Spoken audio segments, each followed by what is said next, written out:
नाजरीन, आज मैं आपको ऐसे सवालों का जवाब दूंगी जो मुबाशरत के हवाले से खवातीन पूछने से शर्माती हैं। मुबाशरत या जिनसी ताल्लुक हमारे मुआशरे का वो मौजू है जो कि करते सब हैं, मगर इस हवाले से बात करने के लिए कोई तैयार नहीं होता।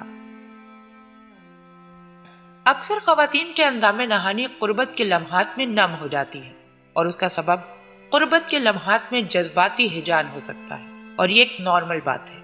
इसमें किसी किस्म के खतरे की कोई बात नहीं। इस नमी का बुनियादी सबब यही होता है कि आप कुर्बत के लम्हात को नरमी के साथ एंजॉय कर सकें, और ये कुदरती अमल भी है।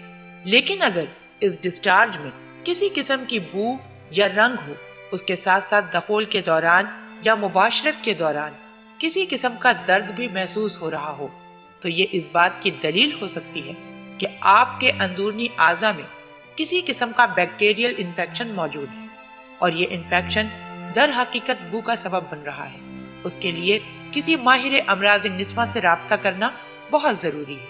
अक्सर खवातीन का ये भी सवाल होता है कि क्या माहवारी के दौरान मुबाशरत कर सकते हैं। माहवारी के दौरान मुबाशरत किसी भी तरह महफूज नहीं होती, और माहिरीन इस दौरान एहतियात का मशवरा देते हैं, क्योंकि उस वक्त खवातीन का जिस्म एक अलहदा फेज से गुजर रहा होता है। इस दौरान की जाने वाली मुबाशरत मर्द और औरत दोनों के लिए इन्फेक्शन का सबब बन सकती है। इसी तरह इस दौरान खवातीन का जिस्म हमल के लिए तैयार नहीं होता, और इस दौरान ठहरने वाला हमल भी बहुत सारी पेचीदगियों का बाइस हो सकता है। इस वजह से इस दौरान माहिरीन एहतियात का मशवरा देते हैं।